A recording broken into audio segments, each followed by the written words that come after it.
ఫీజుల బకాయిల స్కీమ్ను రద్దు చేయాలనే ప్రభుత్వ కుట్రను వెంటనే విరమించుకోవాలని, ఫీజు రియంబర్స్మెంట్ బకాయిలు 8,000 కోట్లను తక్షణమే విడుదల చేయాలని, జీవో నెంబర్ 9ను వెంటనే రద్దు చేసి పాత విధానాన్నే కొనసాగించాలని డిమాండ్ చేస్తూ బీసీ ఉద్యమ నాయకులు శ్రీ ఆర్ కృష్ణయ్య చేపట్టిన సత్యాగ్రహ దీక్షకు మద్దతుగా ఎన్ఆర్ఐ బీసీ సెల్ యూకే ఆధ్వర్యంలో లండన్లో నిరసన దీక్ష నిర్వహించారు.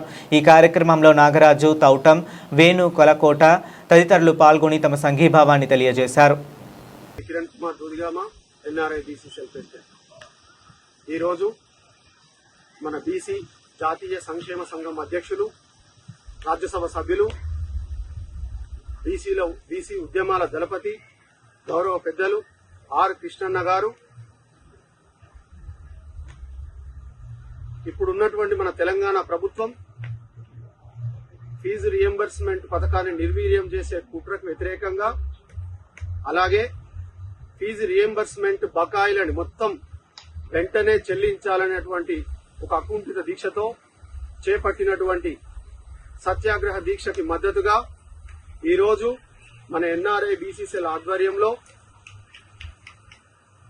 చేపట్టినటువంటి ఈ నిరసన దీక్షకి మద్దతుగా వచ్చినటువంటి నా సోదరుడు, స్నేహితుడు, ఎన్ఆర్ఐ బీసీ సెల్ ఉపాధ్యక్షులు నాగరాజు గారికి, అలాగే నా మరొక సోదరుడు, స్నేహితుడు, ప్రధాన కార్యదర్శి అయినటువంటి వేణుగారికి, అలాగే ఎన్ఆర్ఐ బీసీ సెల్ సీనియర్ సభ్యులు, కోర్ కమిటీ సభ్యులు అయినటువంటి సునీల్ అన్న గారికి, సురేందర్ అన్న గారికి, నా సోదరుడు రవి బ్రదర్కి, హరి బ్రదర్కి, మరొక సోదరుడు అనిల్ బ్రదర్కి, అలాగే యూత్ కోఆర్డినేటర్స్, కన్వీనర్స్ అయినటువంటి ఆదిత్య గారికి, సాయి గారికి, అలాగే నాకు మద్దతుగా వచ్చినటువంటి మిగతా సోదరులందరికీ కూడా నా మనస్ఫూర్తిగా ధన్యవాదాలు, కృతజ్ఞతలు. నా చిన్నప్పటి నుండి నాకు బ్లాక్ కలర్ నలుపు ధరించే అలవాటు లేదు. మా అమ్మ చిన్నప్పుడే చెప్పింది, జీవితంలో నువ్వు నలుపు ధరించన్నానా నీకు శని దరిద్రం అని. కానీ ఈరోజు మరువెక్కిన హృదయంతో, తీవ్ర ఆవేదనతో నా బీసీ సమాజానికి పట్టినటువంటి ఈ అగ్ర కులాలు అనేటువంటి ఈ శని దరిద్రం, అలాగే వాళ్ళ చేతుల్లో నడుస్తున్నటువంటి ఈ ప్రభుత్వ తీరుకు నిరసనగా, వ్యతిరేకంగా ఈ రోజు నుంచి చేపట్టే ప్రతి నిరసన కార్యక్రమంలో ఈ నలుపు ధరిస్తానని చెప్పేసి ఈ నిరసన దీక్ష సాక్షిగా ప్రమాణం చేస్తున్నాను. ఇంత ఆధునిక కాలంలో నా బీసీ సమాజం పట్ల ఇంత నిర్లక్ష్య వైఖరా? ఎన్ని కుట్రలు, ఎన్ని మోసాలు, ఎన్ని ద్రోహాలు! ఆల్రెడీ నా బీసీ సమాజానికి చెందినటువంటి సోదరుడు సాయి ఈశ్వరాచారి నా కళ్ళతో నేను బీసీ రిజర్వేషన్లు చూస్తానా, నా బీసీ రాజ్యాన్ని చూస్తానా అనేటువంటి తీవ్ర ఆవేదనతో ఆత్మార్పణ చేసుకున్నటువంటి సందర్భం. ఎన్ని రోజులు మీ కుట్రలు మా బీసీ సమాజం పట్ల? ఇంకెన్ని ప్రాణత్యాగాలు కావాలి అగ్రకుల ద్రోహుల్లారా? దీన్ని నా ఎన్ఆర్ఐ బీసీ సమాజం తీవ్రంగా ఖండిస్తుంది. మీరు నిశ్చితంగా పరిశీలిస్తే ఈ ప్రభుత్వ తీరు చాలా విచిత్రం. వీళ్ళకి ఎన్టీఆర్ విగ్రహం మీద ఉన్నటువంటి ప్రేమ మన బీసీ వీరనారి అయినటువంటి చాకలి ఐలమ్మ విగ్రహం పైన ఎందుకు లేదని చెప్పేసి నా ఎన్ఆర్ఐ బీసీ సమాజం ప్రశ్నిస్తుంది. మెట్రో ప్రాజెక్టు పైన ఉన్నటువంటి మీ ప్రేమ నా బీసీల బడ్జెట్ పైన, రిజర్వేషన్ల పైన ఎందుకు లేదని చెప్పేసి నా ఎన్ఆర్ఐ బీసీ సమాజం ప్రశ్నిస్తుంది. అసలు ఫ్యూచర్ ఉంటుందో లేదో తెలియని ఆ ఫ్యూచర్ సిటీ పట్ల ఉన్న మీ ప్రేమ నా బీసీల ఫ్యూచర్ పట్ల ఎందుకు లేదని చెప్పేసి నా ఎన్ఆర్ఐ బీసీ సమాజం ప్రశ్నిస్తుంది. మూసీ నది ప్రక్షాళన మీద ఉన్నటువంటి మీ ప్రేమ నా బీసీల రక్షణ చట్టం పైన ఎందుకు లేదని చెప్పేసి నా ఎన్ఆర్ఐ బీసీ సమాజం ప్రశ్నిస్తుంది. మొన్నటికి మొన్న కుమ్మెర గ్రామంలో దాడి సంఘటన, నిన్నటికి నిన్న ఖమ్మంలో ఒక చిన్నారి నా బీసీ సోదరి 12-13 ఏళ్ళ ఒక బాలిక పైన సమాజం సిగ్గుపడే ఒక అమానుష, ఒక హేయమైన, ఒక దుర్మార్గపు సంఘటన. ఎన్ని రోజులు ఈ దాడులు అని చెప్పేసి నా ఎన్ఆర్ఐ బీసీ సమాజం ప్రశ్నిస్తుంది, ఖండిస్తుంది. గత 2 రోజుల నుంచి చూస్తే మీడియాలో ఒక అగ్ర కులానికి చెందినటువంటి యువ నాయకుడు 83-84 ఏళ్ళు ఉన్నటువంటి నా బీసీ, ఒక అమ్మమ్మ తల్లి లాంటి స్థానంలో ఉన్నటువంటి ఈశ్వరమ్మ అనే ఒక మహిళని అసంబద్ధమైన, సమాజం సిగ్గుపడే ఒక హేయమైన భాష, ఇంతవరకు ఏమైనా చర్యలు తీసుకున్నారా అతనిపై? బుద్ధి లేకుండా, కనీస ఇంగిత జ్ఞానం లేకుండా, వయసు గౌరవం లేకుండా అతడు ఆ మహిళని అవమానించిన తీరు, దీన్ని ఎన్ఆర్ఐ బీసీ సమాజం తీవ్రంగా ఖండిస్తుంది. ఎన్ని రోజులు మా పైన ఈ దాడు, ఎన్ని రోజులు మా పైన ఈ కుట్రలు, ఇప్పటి వరకు అతని పైన ఎలాంటి చర్య తీసుకోకపోవడాన్ని మా ఎన్ఆర్ఐ బీసీ సమాజం తీవ్రంగా ఖండిస్తుంది. ఖబర్దార్ ద్రోహుల్లారా, ఇప్పటికైనా నా బీసీ సమాజానికి చెందిన వ్యక్తులను కానీ తిట్టినా చేసినా సరే కఠినమైన చర్యలు ఉండేలా రక్షణ చట్టం తీసుకురావాలని చెప్పేసి నా ఎన్ఆర్ఐ బీసీ సమాజం దీన్ని ఖండిస్తుంది. కామారెడ్డి డిక్లరేషన్ ఒక మోసం, బీసీల బడ్జెట్ 20,000 కోట్లు ఒక మోసం, రిజర్వేషన్లు 42% ఒక మోసం, బీసీల సప్లాన్ ఒక మోసం, బీసీల రక్షణ చట్టం ఒక మోసం. ఇలా ఏది చూసినా ఏది చేసినా అడుగడుగునా కుట్రలు మోసాలు దోహదే. ఈ అగ్రకుల నాయకులు రాజ్యాధికారాన్ని వాళ్ళ చేతుల్లో బందీ చేసుకుని ఆ బీసీ సమాజాన్ని నయవంతం చేస్తున్నారు. అలాగే ప్రతిపక్షాలు కనీసం వీటిపైన స్పందించకుండా పోరాడకుండా వ్యవహరిస్తున్న తీరు కూడా శోచనీయం అని చెప్పేసి నా ఎన్ఆర్ఐ బీసీ సమాజం ప్రశ్నిస్తుంది. ఎందుకంటే విపక్షాలు కూడా అగ్రకులాల చేతుల్లో నడుస్తున్న పార్టీలే కదా, దాంట్లో విచిత్రమేమి సోదరులారా. ఇప్పుడు ఈరోజు ఈ మన నిరసన దీక్షకు గల ప్రధాన అంశానికి వస్తే, ఎడ్యుకేషనల్ అకాడమిక్ ఇయర్ స్టార్ట్ అయింది, విద్యా సంవత్సరం ఆరంభమైంది,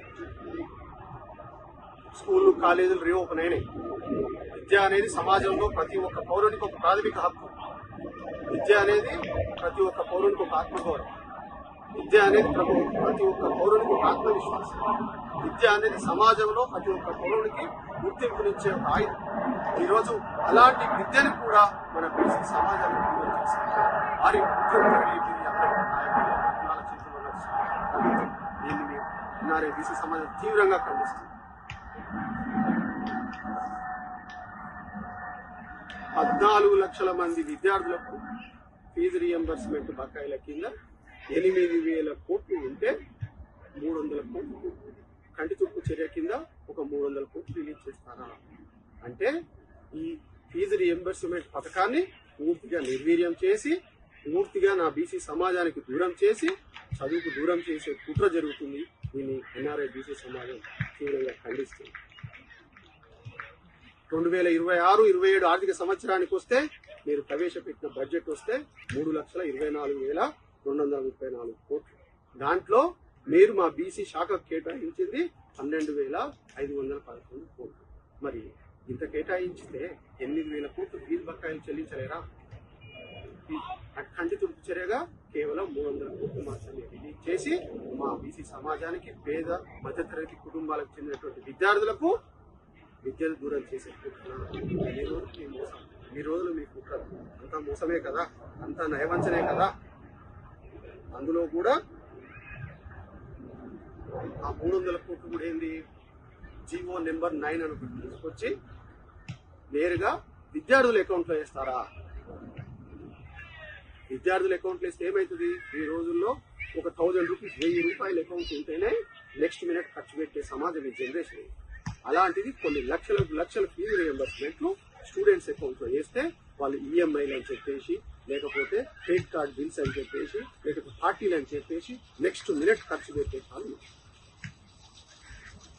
వాళ్ళకి అకౌంట్లలో, స్టూడెంట్ అకౌంట్లలో ఫీజులు వేసి వారం తర్వాత నేను కాలేజ్ అడ్మిషన్ కోసం ఫీజు కట్టడం, వారం రోజుల ఫీజు జరుగుతుంది, కాలేజ్ మేనేజ్మెంట్ ఏమవుతుంది, ఫీజు ఎక్కడ, ఫీజు లేకపోతే ఏమవుతుంది, అడ్మిషన్ క్యాన్సిల్ అయితే ఏమవుతుంది, వీళ్ళు ఇంట్లో కూర్చుంటే ఏమవుతుంది, వీళ్ళు ఎడ్యుకేషన్ విద్యకు దూరం అవుతుంది.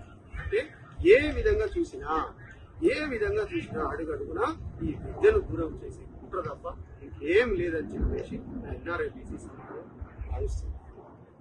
ఆల్రెడీ మా హక్కులను దూరం చేశారు, మా అవకాశాలను దూరం చేశారు, మా రిజర్వేషన్ లేకుండా చేశారు, మా బడ్జెట్ లేకుండా చేశారు, మా బీసీల రక్షణ లేకుండా చేస్తున్నారు. ఇప్పుడు చివరికి మా బీసీ సమాజానికి విద్యను కూడా దూరం చేసే కుట్రను తీవ్రంగా ఖండిస్తున్నారు. విద్యను కూడా దూరం చేస్తే ఇక నాలాంటి వాళ్ళు కూడా ఎవరు మాట్లాడడానికి ఉన్నారనా? ఎన్ని కుట్రలు చేస్తారు. ఈ ప్రభుత్వ తీరుని ఇక ఏ మాత్రం సహించేది లేదు. దీన్ని తీవ్రంగా ఖండిస్తున్నాం.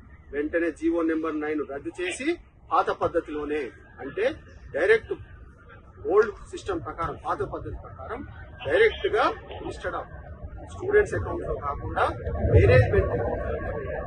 నా విద్యార్థుల భవిష్యత్తు చెలగాటమాడు అని చెప్పేసి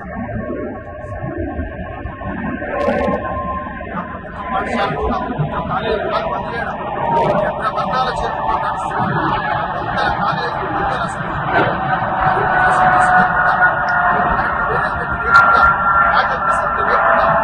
విద్యార్హతలు లేని టీచర్లతో వందల విద్యాసంస్థలు వాటిని మూసేసి ప్రభుత్వ రంగానికి చెందిన కాలేజీని అభివృద్ధి చేసి నా బీసీల విద్యార్థుల భవిష్యత్తును కాపాడాలని చెప్పేసి ఎన్ఆర్ఐబీసీ డిమాండ్ చేసి వెంటనే మొత్తం ఫీజు రీఎంబర్స్మెంట్ బకాయిలను రిలీజ్ చేయాలని, విడుదల చేయాలని, వెంటనే నా బీసీల రిజర్వేషన్ల పైన ఒక స్పష్టమైన ప్రకటన చేయాలని, నా బీసీల బడ్జెట్ మొత్తం రిలీజ్ చేయాలి, నా సబ్ ప్లాన్ వెంటనే అమల్లోకి రావాలి, రక్షణ చట్టాన్ని కూడా వెంటనే అమలు చేసి ఇలాంటి దాడులు జరగకుండా వెంటనే ఆపాలని చెప్పేసి నా ఎన్ఆర్ఐ బీసీ సమాజంలో డిమాండ్ చేస్తూ హెచ్చరిస్తూ, ఇది ఇలాగే కంటిన్యూ చేస్తే నా ఎన్ఆర్ఐ బీసీ సమాజం నుండి కావచ్చు, నా తెలంగాణ బీసీ సమాజం నుంచి కావచ్చు, టోటల్ ప్రతి ఒక్క తెలుగు బీసీ సమాజం నుంచి కూడా మీకు తీవ్రమైన పరిణామాలు ఎదురవుతాయని హెచ్చరిస్తూ మరొక్కసారి ఇక్కడ ఈ నిరసన దీక్షకి వచ్చినటువంటి నా ఎన్ఆర్ఐ బీసీ సోదరులందరికీ, అలాగే మద్దతుగా వచ్చినటువంటి అందరి స్నేహితులందరికీ కూడా మనస్ఫూర్తిగా కృతజ్ఞతలు, ధన్యవాదాలు తెలియజేస్తూ అందరికీ నమస్కారం. మళ్ళీ కలుస్తా. జై బీసీ, జై బీసీ, జై బీసీ, జై బీసీ. బీసీల ఐక్యత, బీసీల ఐక్యత.